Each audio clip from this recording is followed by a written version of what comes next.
The misty mountains cold. Is this that Hobbit shit? Hello and welcome to That Hobbit Shit. I'm Corey. And I'm Mike. Mike, my God, what chapter, what season, where in the world are we? Corey, this is season 3, episode 1, chapter 1, titled Up and At Them. Excellently titled. If you remember the last book, we left Sam and Frodo paddling away and the rest of the fellowship scattered about the mountain, or I guess the hill. The small hill. The small hill, the lookout point. So chapter starts with Aragorn. He was on the case, tracking Frodo in exactly the wrong direction. Being already at the high seat, he decided to try out the chair and have a little look-see. But he wasn't just seeing, Corey. He was doing. He was hearing too. Forest noises and also orc noises and great horn noises. The horn of Boromir, he cried to nobody in particular. He's fighting Frodo. Aragorn went running towards it as it blew longer and louder and scarier. He found him, full of black arrows, with a broken sword and a broken horn for good measure. He killed at least 20 orcs. As Boromir died, he told Aragorn how the orcs had taken Merry and Pippin hostage and broken his fucking horn. Boromir died. They busted my horn, they did. Boromir died. Aragorn cried. Sorry, I took the wind out of Boromir dying there. I apologize. Well, his wind went out into the horn. Aragorn cried, more for his failure than for the life of Boromir. Ooh. Gimli and Legolas wandered along late and watched awkwardly as Aragorn finished his crying. They were in a fine mess, Corey. They didn't know where Frodo and Sam were. They knew Merry and Pippin were in trouble, and they had to dispose of a body. They decided to be quickest to toss Boromir and all of his shit into the river. They threw in some orc stuff too, for good measure. As they gathered the orc stuff, they noticed some of the orcs were extra thick and carried an S on their helmets and a white hand on their shields. Weird. These were Saruman's thick orcs. They tossed Boromir into the river and sang a little song about him, skipping past the constant arguing and the whole trying to kill Frodo thing. Aragorn noticed 2 packs missing, and one of them was Sam's. There was a boat missing too. They figured out pretty much exactly what happened to Frodo. What to do, though? Aragorn decided they should follow the orcs and save Merry and Pippin, because they all went running off, this time in the correct direction. The end. That's the most concise chapter summary, but also perhaps one of the more scathing chapter summaries that we've ever had on this show, Mike. It might be the shortest chapter. I might have to disagree with you, but cool. This is great. Not a lot happened. I mean, okay. Since you're done, I guess Boromir dying is a thing. If I could go into my first note here, I have written, this is such a fucking chapter. It's really, really good. I think this is like, I think this chapter is maybe, for me anyway, apparently, this is maybe the best one so far. I think like it has all the weight of everything behind it. Like I feel like Boromir dying has like was more emotional than Gandalf dying. I don't know. Yeah, well, yeah, you're right. Because he actually died, but also, he's the only man in their party too. Maybe it's given more weight for that, like the only human. Yeah, that's a good point. Yeah. The only son of Gondor. What is a man, Corey? Miserable pile of ring stealing secrets. There's a line right after they release Boromir's boat. Raros roared on unchanging, which I think is very haunting and sad. Yeah. Yeah. It's a cool, as scathing as my summary was, it's a great way to start book two. Yeah, Like yeah, exactly. Yeah. right in the shit, and a main character dies. Yep. Yeah, which is like quite shocking. And also like I don't know if this is specifically a note that I have. I might be screwing myself over later, but just like how Aragorn just seems to sort of like fail at everything. Like everything he tries and does is just like none of it works. Gimli and Legolas come back like, having killed dwarves. Legolas used all of his arrows, or sorry, killed orcs. And Aragorn's just late to everything. He doesn't even see an orc. That's true. Yeah, it's quite a bit different than the movie. Yes. Oh yeah. Oh yeah. The fight with the main orc that just won't die. Yeah, Yeah, that is very different than the movie. You're right. Vigo hitting a dagger out of the air with his sword. Pretty cool. It's a cool fight scene. Yeah, and he like cuts the guy's arm off. Yeah, it's He quite didn't. He brutal. didn't. He didn't really cut his arm off, but he really did hit that knife out of the air. That's like a thing from behind the scenes. Yeah, yeah. How many times did they film that before he got it? Legend goes, Corey, that it was an errant throw, and Vigo hit it and like saved himself from being hit with the dagger. Wow, wow, that's impressive. And they just kept it. Kind of like when he broke his toe. Have you ever heard about this? How he broke his toe? Yes, yeah. It's when he like it's right around then, isn't it? When he like kicks the ground or something when Frodo's going. It's coming up. Yeah. Uh oh, I know what it is. Okay, yeah, right. And they just went with Yeah. it. Man, greatest actor and huntsman of the age, right? So I guess we're in the notes here. um, yeah. Do you think this is a turning point for Aragorn? I mix up the book and the movie so much that I don't remember when he transitions into king. Oh, fair enough. Yeah. Well, it's definitely a turning point for him. I don't know if he's quite like King Aragorn yet, but he's like, I guess he fails so much that he finally becomes resolute, and he's like, I know what we're gonna do, and we're gonna fucking do it. And Yeah. boy, howdy, does he do it! Yeah. And is Aragorn choosing to go after Merry and Pippin kind of like an omission of failure at other things? Like he takes the easier task, kind of. Yeah, I don't know. I guess the question is like, how much does he realize? Like, does he realize where this will end up taking him? Because like by going this way, he's locked himself into the other side of the battle, which is not the ring. Like he's decided the fate of the ring is something else. He has to go do what he has to do. Yeah, it's pivotal. How about Yeah, that? yeah, it certainly is. Yeah. I guess yeah, either wittingly or unwittingly, he is deciding that like I'm gonna go be Aragorn the king instead of Aragorn the ranger sneaking into Mordor, etc. Yeah. Huh. Huh. Yeah, maybe that Wow. moment's hesitation of his, because he kind of fails. He kind of lets a lot of people down in this chapter. But maybe that was for the best.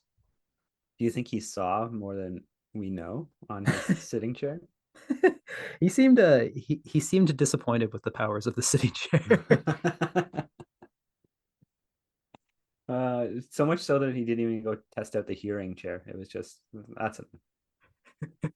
Actually, I have a note. Imagine that they were on the opposite hill, like if this had all taken place on the side of hearing, and Aragorn was in the seat of hearing when Boromir toots that horn of his. Oh, it would have blown his eardrums asunder. Yeah, exactly. It's great.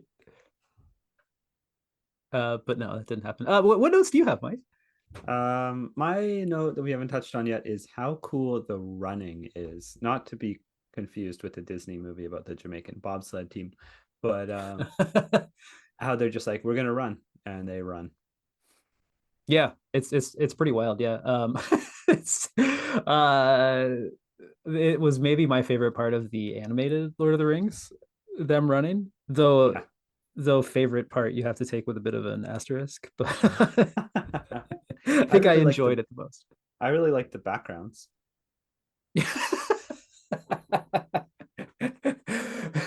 Yeah, there were things about it that were enjoyable.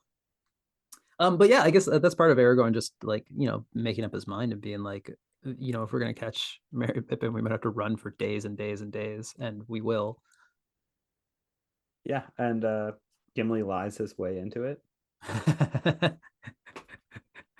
Yes. Well, Boromir's not around, so somebody has to make like snide comments on the side, and that's now fallen to Gimli. That was my only note, actually. Oh shit. Okay. Well then, speaking of Boromir, even though you don't see it, and I think that's maybe one of my favorite parts of the chapter is that you don't actually see his end. Um, he throws down so hard. Yeah, Like 20 orcs at least. yeah, and fighting so hard that his sword broke. Someone clove his horn, claved. I don't know. The Yeah. cloven his Yeah. horn. And then also he's so like straight up with Aragorn. He's just like, I tried to kill Frodo. I realized I was wrong. Yeah. Would he have eaten Frodo?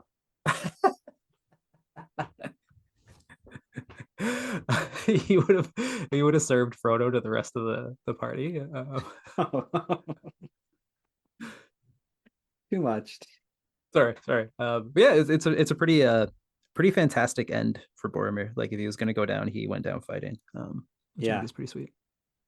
Yeah, it's going to be interesting to see what comes of this because Boromir was sent to them as kind of a whatchamacallit, emissary almost. Yes. Um, I can't imagine Gondor will be too happy to have their prince dead. No, I think a lot of things have transpired that Gondor won't be too happy about. I have a upstart king come tell them the news eventually, maybe. Yeah. Yeah. God. Wow. Yeah. Imagine the whole fellowship had gone to Minas Tirith. That's a very different story. Like, Yeah, they would have ended up in the dungeons. yeah, Boromir would have been crowned king with the ring. Yeah. Uh, Not a bad story. I'd read it. Yeah. What do you call it? Lord of the Rings. What if? What? Oh yeah. Um, but yeah, it would have been just the end of Middle Earth. Yep. Yeah, it would have been folly, Mike. I got one last note, and it's a minor one. At the end when Aragorn says, "Fourth, the three hunters." Remi- it reminds me of something that Martin in The Simpsons would say. Team Discovery Channel. Uh, yeah, that's a very good take. I was gonna say it sounds like something from like a 90s RPG or something, but very similar. Yeah, but I guess 90s RPGs are more or less just trying to be Lord of the Rings. Yeah. Which is fine. We're okay with that. Fourth, the hunters. Hark to the tale of Nelson and the boy he loves so dear. Shut up. Well, that's all I got for notes. Me too. Should we hit the dragon? Yes, let us. But the only food for the brave and true comes from the green dragon. Welcome to the Green Dragon Inn, the segment where we talk about the beers that we've selected for today's episode. Mike, if you would care to order first. Oh yeah, Corey, it being daylight savings day Oh yeah. and it being just past noon, I'm drinking a 6% alcohol strong beer. I have a River Run IPA, a California IPA, sorry, from Small Gods Brewing Company. Okay. River Small Run gods, for the river that took Boromir to his death, or to, I guess, his afterlife. I don't know. Brewed in Sydney, BC. I believe you've been to Sydney, BC, Corey. Have I? Is that on have I? Yeah, when you the airport's in Sydney, BC. Oh, thank you. I needed help with that one. That's okay. Yeah, it's pretty good. It's a fruity IPA. Oh yeah. What kind of fruits, Mike? Pineapple? I'm gonna say it's almost like a stone fruit kind of. Okay. I don't want to say peach. It's not sweet like a peach, but stone fruit. I think I'll say. Okay. How Cool. about that? Yeah, that sounds good. Have you got I hate to ask, do you have an IBU? I do not.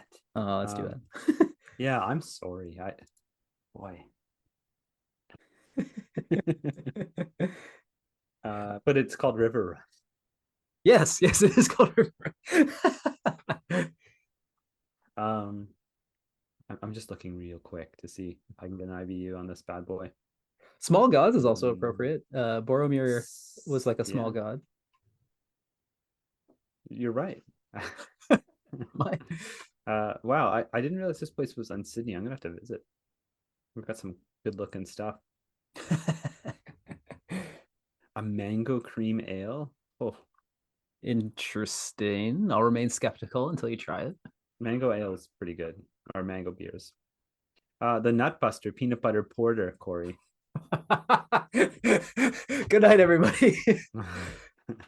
The Beastmaster coffee stout. Anyway, what are you drinking, Corey? Wow, these names. Well, Mike, I am going back to Cameron's Brewing. Oh, Yeah, from good old Oakville. I actually had this beer for the first time last winter when I was in my stout years, whatever that means. So I'm drinking Crooked Nose Stout oh. because it's got a Viking on it. And Boromir, most recently in our watching on the animated Lord of the Rings, was depicted as a Viking. He certainly was. Yeah, that's the only reason I chose this one. It's a tough one. What are you gonna do? Like orc murder? I don't know. Yeah, it's some beer about death. Actually, I think there are a lot of beers about death. Anyhow, I do have an IBU though. I got a 45, so it's nice and mild. Oh, yeah. Yeah. Man, I wish we had like some sort of an IBU thermometer. Can you invent that? You know what? Do you know the app Untapped? Yeah. Do you have it? No. Okay, yeah, neither do I. But I bet you could. I bet you could probably search by IBU on that because it's like I think it's like a exhaustive beer database. Wow. So we could actually hit that IBU, like the 90 plus that we're aiming for, that It's threshold. possible. It's very possible. I'll look into this. Yeah. Um, I just looked up my beer and it has NA for IBU, so it's just unknown. Okay, weird. Yeah, be nice to do a little search by IBU and see what happens. Should we move on? What's in this? Nothing. Just a bit of seasoning. I thought maybe if we was having a roast chicken one night or something. Okay, Cooking with Sam. Welcome to our newest, most highly anticipated segment since Sightseeing with Sam, where we select a recipe from the book Recipes from the World of Tolkien by Robert Tuesley Anderson, who coincidentally, like Tolkien, has a very unwieldy multiple name. Um, so, Mike, what help me out here? Well, Corey, you chose this one. Oh, yeah, Did that's you true.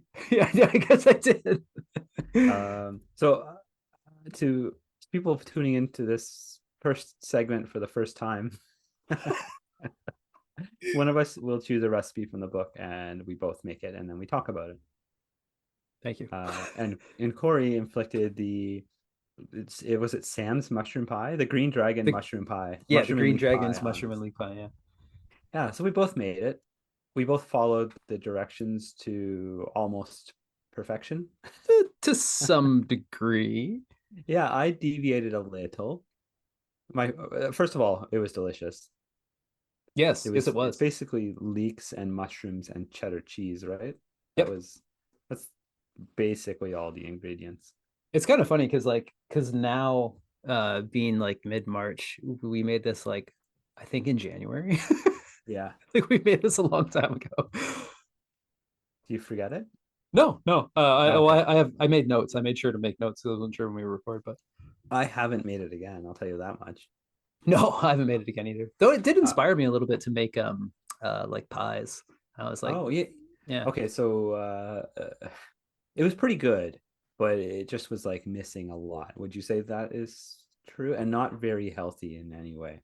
No, certainly not. Well, Mike, there's the elephant and the oliphant in the room, if you will. Is that salt and pepper are mentioned nowhere in the recipe. Yeah. I had that as my first note. Yes. My first deviation is I added both salt and pepper to the recipe. Now we're not chefs by any means, but Yeah. I also added a bit of broth to mine, Oh, um, interesting. just to add flavor because it was cream and cheddar cheese and mushrooms and leeks. That was it, right? Pretty much, yeah. Yeah, there Um, wasn't even garlic, I don't think. no, no, I don't think so. Yeah, I think the flavor. I mean, like sometimes I wonder if recipes that don't say salt and pepper that they just assume that's a given, but I don't think that's the case with other recipes in this book. It could But be that salt and pepper are so dear to the hobbits that they don't have it in the recipe, and if a very well-to-do hobbit comes along, they have their own little pinch pouch. oh yeah, yeah, just leave it on the table and yeah, yeah, I suppose that would make sense. All my friends have a pinch of salt. Um, yeah, fairly bland. I was going to make two actually and follow one perfectly, and then add salt and pepper and soup or what did I used pork broth actually because it was January and I had just made a bunch of broth. Oh, okay, Um, yeah. I was gonna do one bland and one with some flavor, but instead I just deviated. It was so much mushrooms. It was a lot of mushrooms, yeah. I should say that I deviated in making it vegan, actually. Oh, so no. Did you use vegan cheese? Yes, I used oat milk and I found an oat coconut half and half cream, which was Oh, like fucking delicious. Although I haven't been able to find it since. I don't know why. And then vegan cheese of the Z. Um, yeah. Oh, sorry. It would have been entirely vegan if I had not put an egg wash on my top crust. oh, So well. I wanted it to look nice. That gets to I guess your deviation. Nowhere in the recipe did it state that there was a bottom shell to the pie. Yeah, I think it was assumed. I guess. Yeah, I don't know. Yeah, it wanted you to buy like buy pre-made like pie crust or puff pastry, and I didn't think I'd be able to find a vegan one, so I just made a pie crust. Um, Yeah, well, kudos to you. thanks. Yeah. Well, yeah, and Uh, it ended up being quite good for that. I made mine in a pie pan with only a top, following the directions exactly, and it was a hot mess. Now, Mike, do you remember how you described it to me? No, I don't. Did you write it down? Yes, Mike. I believe you said this looks like something Sam would leave in the bushes on his way home from the pub. Yeah, that's how it looked. It was pretty tasty. Once it was adjusted a bit, it would have been better. The picture you sent me was much more appetizing than my pile of diarrhea. Yeah, leeks and mushrooms and cream don't really make an appetizing color. No. But yeah, I think he did a very, very good job of like recreating pub food. I think it would have gone great with a nice dark beer, like a Guinness. Oh yeah. um, I think, Mike, we should take a moment with all these recipes to discuss the reaction of the wags, the wives and girlfriends. Okay. And I learned that term from Gordon Ramsay, if that bothers anyone. So, so in Blame the him. context of cooking, it must be acceptable. Perhaps we should leave Gordon Ramsay's contact information. Yeah, if for you have any complaints. problems. Yeah, yeah. But anyway, yeah, it was a hit with Tiffany. She really enjoyed it, actually. Mariah liked it, but she definitely added more vegetables to it. Oh yeah. And she only had it for one meal, so I had it for the next couple days lunch.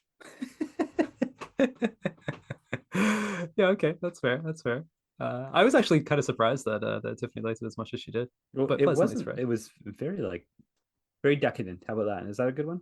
Yeah, yeah, I would say it was pretty decadent. Yeah, like it's the kind of thing you'd order at the pub. Yeah.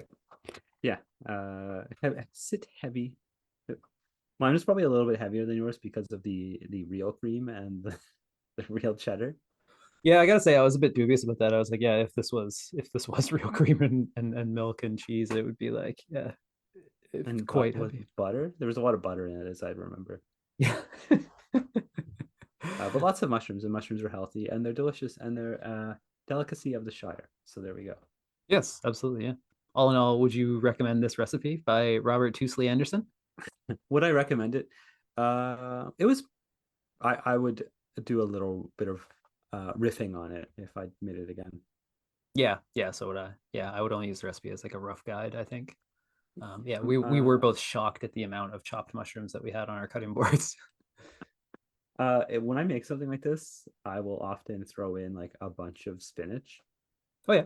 If I was making this again, I would add a ton of spinach to it to make it a little healthier. Yeah, that would be nice. Yeah, spinach or like yeah, maybe kale or something. You know what would be good? Some smoked paprika. I bet they have smoked paprika by the boatful in the Shire. Maybe. I bet Frodo does. In one of his larders. Yeah. I don't know. That's my favorite spice. By the way, as the segment goes on, you'll learn that I love it. Just gives anything that's like not working out, it gives it like a little smoky zing. Oh, okay. Yeah, that's cool. Yeah. Oh, cool. Good success. Oh, Sam. This was in honor of Sam. It was all for Sam. Well, I think we named it this because we can no longer quote Sam because he's somewhere, but we don't know where. Yeah, it'll be several episodes, months, chapters before we see Sam again. Sorry, I mean sightseeing with Sam. Yeah, there was no Sam quote segment. Who said this, Corey?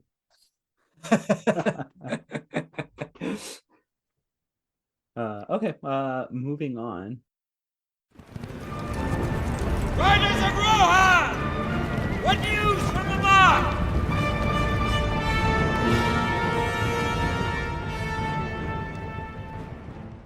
Hobbit News, where we discuss news that's going on in the world of Hobbitdom, wider Shire happenings in the world. Mike, you told me you had some Hobbit news. I have some Hobbit news. It's just a little bit of news here, Corey, but excuse me. Oh, that River Run beer is running. So April 13th, the Return of the King is returning to theaters. Did you know about this? Whoa, what? Really? For the 20th anniversary. Oh, interesting. Yeah, even though it's not really 20 years, it's like it released in December. Maybe it's the 20th anniversary of the no, that's not even true. I don't know why it's in April, but it is, and it's returning to theaters. Oh, that's interesting.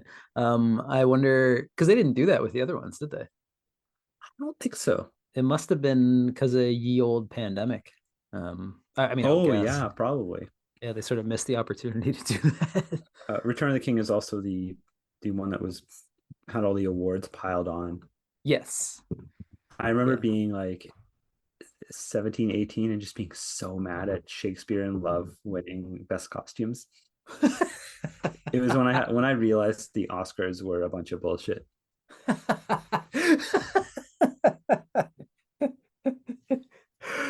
We might have to do one day a side by side and really just break down the costumes between the Return of the King and Shakespeare in Love.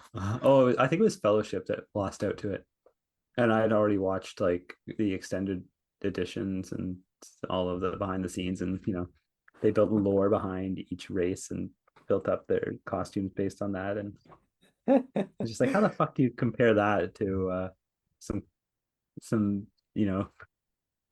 off the shelf? I'm sure it wasn't off the shelf stuff. It's just Shakespeare in Love, but you know what I mean. Well, isn't it just essentially a rom-com about Shakespeare? I've never seen the movie. I don't know. Maybe that's unfair of me, but I don't know. The only thing I remember is in the trailer, there's like this scene where they're either dressing or undressing the main actress. They're like twirling her in a long piece of fabric. That's all I remember. Oh, okay. That was it, man. That was the scene that won over the Academy. It could have been. But anyway, yeah. April 13th, Corey, get your tickets. I don't know if it's coming to Canada, but get your tickets. It's like a New Zealand only release. Yeah, it's in the US.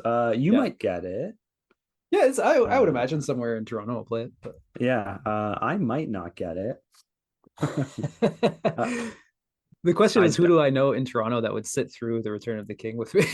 Or who could at this point? Yeah. We've got those aged platters. I'm sure I know all the points with which to run to the bathroom. Yeah. Between the second and third ending is a perfect point. I usually go to the bathroom right when they do like the color shift. Oh wait, that's the whole movie. No, I'm just kidding. Okay, excellent piece of Hobbit news. I did not know that, Mike. Well, Um, I'm glad to have brought you some news. I'm also pleasantly surprised that it had nothing to do with the Rings of Power. Yeah, not yet.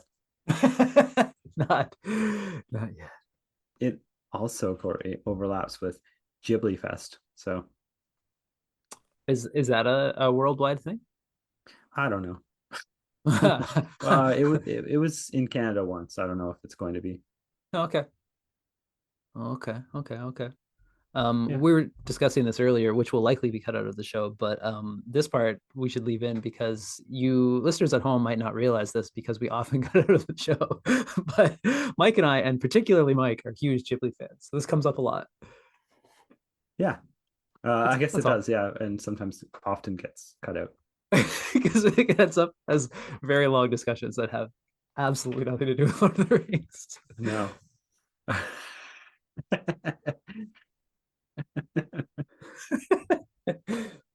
But Ghibli Fest, go check it out at your local theater. It's worth checking out. I've actually never heard of it, so I'll look into it. Oh, they just replay the movies, and sometimes you can get a subbed or dubbed version depending on when you go. I think the review theater in Toronto on Ye Old Roncesvalles.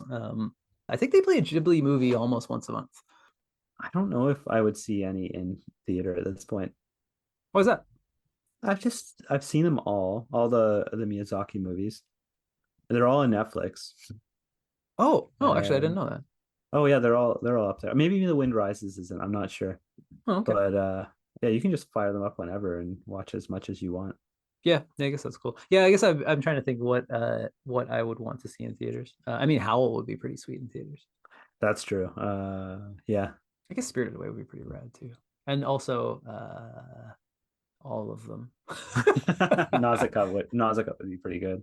Oh yeah. Oh Actually. shit. Yeah. I was thinking Princess Mononoke because it's like that movie is fucked. It's really good, but so weird. Have you ever seen Pom Poko? Yes. Oh, speaking of fucked, speaking of really weird, when they're bouncing around on their testicles, man. Uh, um, not a direct quote, but there's a point where all the raccoon children or the Tanuki children are sitting on a mat, and then the elder who's teaching them is like basically says like you're sitting on my testicles right now and unfurls it or like wraps it back up. Yes, because isn't that where all their magic comes from? I think so, yeah. Oh dear God. There's a scene where they're parachuting using their ball bags as well. Um What's funny is it's a really good movie. It's just like unpalatable in North America because of that.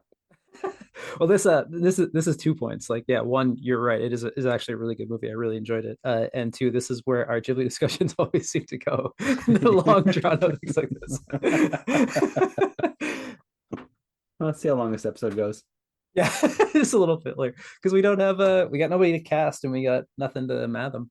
Yeah, our next episode might have a little bonus casting. We'll see.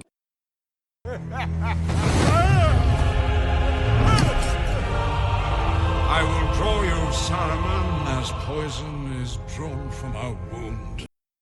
I shall draw you Saruman, where we discuss the chapter illustration one of us made for this episode. Mike, you fell apart like I usually do. I know it's a tough thing to summarize. I think you got it though. It's yeah, where we discuss the chapter illustration. I'm opening it up, Corey. I'm opening it up. Okay, the departure of Boromir. He's gone. Wait, I like this. The departure of Boromir. I'm looking at Corey's illustration right now. I quite like this. Is it a comic cover you're spoofing here? Is that? I was going for like the first page of a comic, like when you open it up and it's like, Stan Lee presents or whatever, like I guess the splash page they call it. Yeah. Oh, okay. Yeah. Yeah, that's kind of what I was going for. It was initially tough to think of like what is like the image that is this chapter to me, And there isn't one image. You've got all three. Yeah, I think my favorite parts of it, like, yeah, Aragorn sitting out the action, Boromir in the middle of the action, and then Yeah, and then that abandoned boat across the river. That's like, wait a sec, wait a tick. Yeah, this is great. Thanks. Book 3, chapter 1, book 3. Oh, you know what? I had to change that. I was actually just downloading it from my other computer that I do like Photoshop stuff on, my which I never use other than that. It was initially book 1, chapter 1, and I was like, no, no, that's not right. And then I was like all rethinking it. I was like, should I call it book 3, the Two Towers chapter 1, the Two Towers book 3 chapter 1, or like, yeah, I don't know. I got into this whole thing of like, what is the proper format? I was like, should I say the Lord of the Rings and not the Two Towers? And anyway, yeah, here we are. I really like the boat and the river picture. That's my favorite one. Oh, thanks. Yeah. Yeah, I had a bit of trouble with Boromir blowing the horn, so I tried to make it as vague as possible. No, I think I think the vagueness is great, especially like the bloody arrow being very subtle.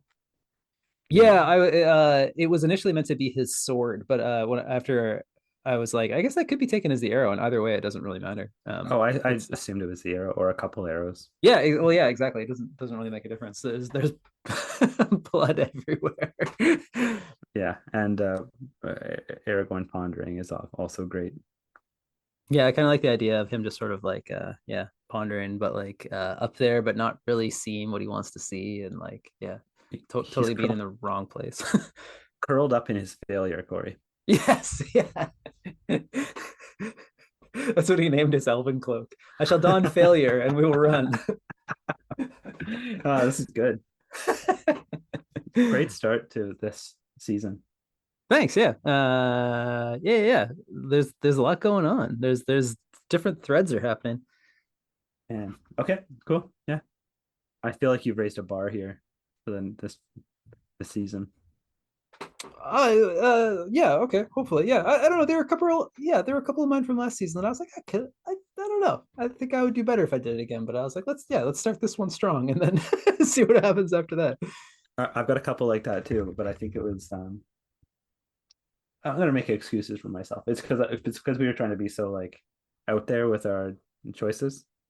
Yeah. Yeah, it's Yeah. fun to step outside our comfort zone, which can go well or it cannot go well, but it was Yeah. worth it in the end. Yeah, I think you got to own it when it doesn't go well. Yeah. Instead of trying to filter everything through this social media world we live in. Anyway, Well put, Mike. is that our episode, Corey? That finishes it off. Yeah. All right. Shall we? Shall we out? Get out of Yes. here? Yeah. Do it? Okay. Let's go. Let's get. Thanks for listening to the first episode of season 3 of That Hobbit Shit, The Two Towers, chapter 1. You can find us on Twitter at That Hobbit Shit. You can find us on find us on Twitter at Hobbit Shit. Find us on Instagram at That Hobbit Shit. Do I have those right? Find us on Twitter at Hobbit Shit. Find us on Instagram at That Hobbit Shit. Find us on patreon.com/That Hobbit Shit. You can get Hobbit Shit merch. You can get your hands on very rare Hobbit Shit merch. And email us gmail.com. Jesus Christ. Email us at that hobbit shit at gmail.com. And those are the only ways that you can reach us. Thanks for listening. You could blow your war horn and we might hear it. We might hear it, yes. So we could be deep in thought, but there's a good chance we'll come too late. Actually, that's kind of how we respond to emails. Yeah. We just save them for the next relevant episode, I think. Yes. Well, it's all very we're very good at planning things. So I'm Corey. And I'm like, And may the hair on your toes the hair on your toes never fall out. fall out. That was a good one.